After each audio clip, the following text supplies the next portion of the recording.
In this video, we're going to talk about homeschooling and different ways to make homeschooling easier for you.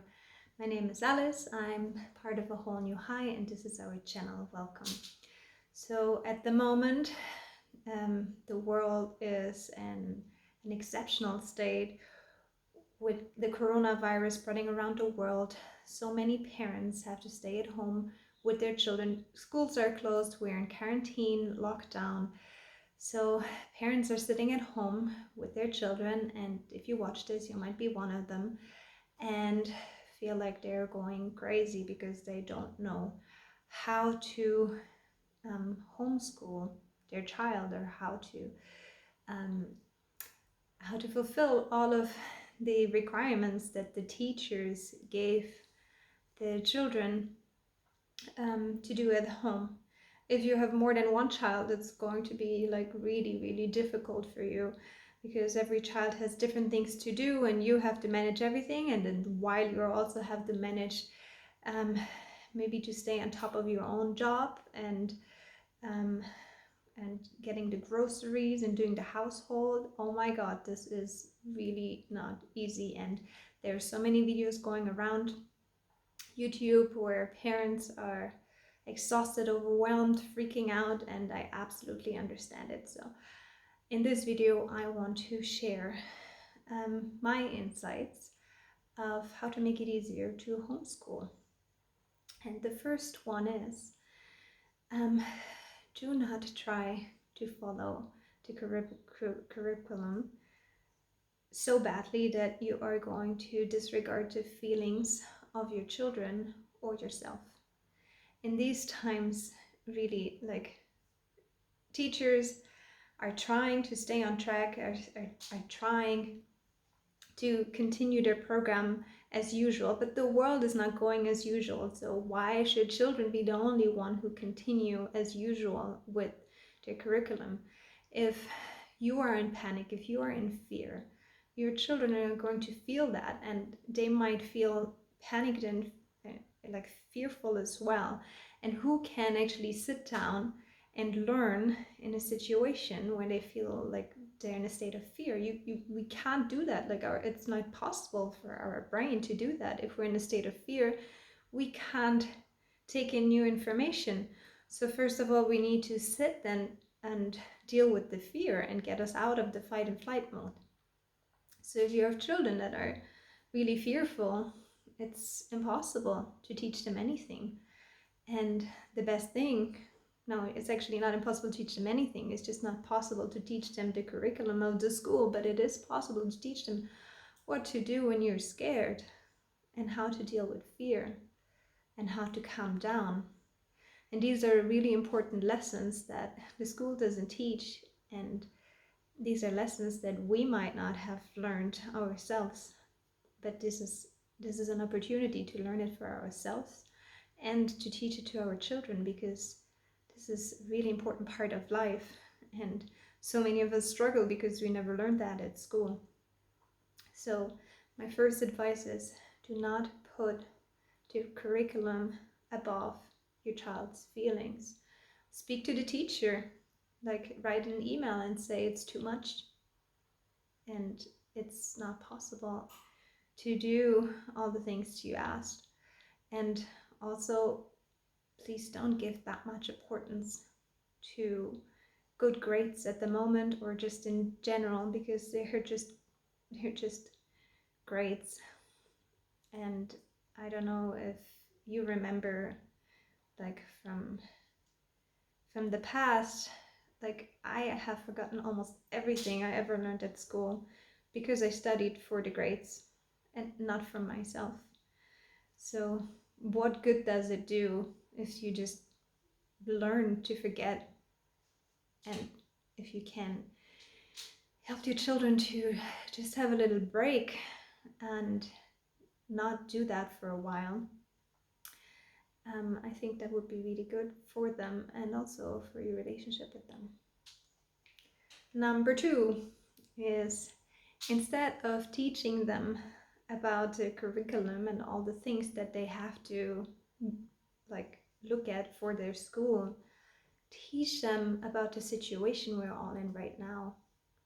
Look, show them the numbers, show them the news, maybe in a different language even, like show them all the things that you can learn from a situation like that. And we're all learning, but everything that we learn we can immediately teach to our children. We can learn how to create a new system at the moment. We can learn to reflect about life. We can learn mathematics by looking at the numbers of the coronavirus cases. We can learn how to deal with fear. We can learn how to find solutions. If your family struggles at the moment, like, and you have teenager kids, listen to them and maybe they can find solutions together with you. And that is a way of teaching that is actually where things actually, it's not just abstract learning and you learn some geometry and mathematics that you will never ever use in your life, while you're in a situation like this that might even really interest your child. And from that situation alone, your child can learn a lot more than in school. Number 3 is maybe take some time to question the whole school system. I think from my first 2 steps, you might have already felt that it was going in that direction. I personally believe that our school system is very, very outdated. And if you can think back of when you were in school, the kids that were doing best in school are not necessarily the ones that have become the most successful later in life. I was a really bad student in school, and the only thing that I learned in school was how to find ways not to do, like not to have teachers force me to do what they wanted me to do. And I was very creative in that. So I have kept my creativity level really high by finding creative ways of getting out of assignments. And so now as an adult, I'm still really creative, but students who really obey their teachers and do as they're told, they lose their creativity. They lose their problem solving skills. They lose their genius. They lose their talents. And our school system is not made to see a talent in a student and help them to go into the direction of the talent. No, it's made that, like, if you are really good in writing and you are really bad in mathematics, you can't spend your time writing. You have to focus on mathematics and learn all these things that you will never use in your life, because you will probably, highly likely, in your future go in the direction of your talent and your gift. Why would you not? So our school system is not well, it's a very old system that was really good 200 years ago, but not anymore. And time has changed, the world has changed. You can see big corporations now are starting to hire people that haven't been to college if they have a CV that is like a creative CV, and if they can show that they are capable for the job, and even though they don't have a college degree. We put so much importance on these degrees, on these school lessons, that we forget what's most important. And if you look at children who have never been to school, you will be amazed at how easy it is for them to learn new things. So that's where I'm going to go to point 4, which is I want to introduce you to a new way of schooling, which is called unschooling. And it's child-directed learning. And many families around the world are doing that now. So what is unschooling exactly? It's to see that a child learns naturally by following what they're interested in. Just the same way that we all have learned our native language without a teacher. We have just observed, and it was necessary for us to learn to speak the same languages as our parents. the same way we will learn everything. And there are documentaries about that, there are books written about that, there are Facebook groups about it. You will see how amazingly intelligent our children are, and they don't need to be set down and given like books and said like from 8 to 9 you learn mathematics, and from 9 to 10 you learn English, and from 10 to 11 you go to sports. Now, like, unschooling is to always let the child lead and you support whatever they're interested in. So if they're 6 years old and they just want to play the guitar, then you just let them play the guitar, and maybe they want to play the guitar for 3 months, 4 months, maybe 6 months, maybe for the rest of their life, and then they become an amazing professional guitar player. But usually they're not just going to be interested in one thing.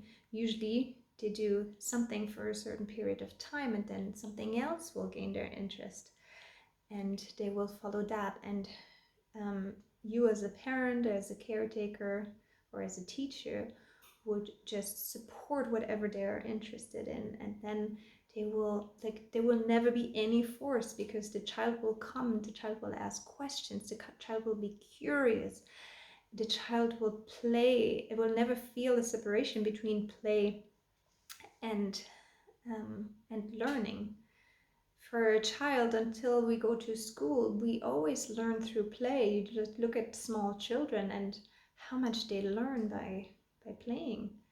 And then school starts, and suddenly we make a separation. It's like you can play after school, you can play on weekends. You can't play now, you have to sit down and you have to listen. While the child, actually for the child, it's really difficult to understand, because play and learning was always the same until someone told them it's not anymore. And you will be amazed if you just look up unschooling documentaries and how genius these children are. And of course that doesn't work for everyone. It needs to really have the child really needs to have a big support behind them. If it's a child that is neglected by their parents, yeah, of course the child is not going to, unschooling is not going to work for that child. But if you are a parent who really feels like you want to support your children, you can try that out. And the transition is not going to be so easy. If you had a child in the school system who was forced to learn whenever the teachers wanted them to learn something, and now you give that child freedom, first thing that this child is going to want to do is relax and stop the force, and just calm down from all the pressure that they have felt for years. So in that moment, it's not going to be easy to watch your child just relax when you want your child to learn and to progress in the world. But this is a natural part of the process. And at some point your child will find, it will come to a point where your child will just naturally start to ask questions again. Yeah, and it's also not so easy if you have expectations in your mind. Like when children go to school, they learn to write at 6, when they're 6 years old. But when you practice unschooling, your child might not learn how to write until they're 9, 10, 11, or 12, because they're just not interested in it beforehand. But and this is a question that is being asked lots of times.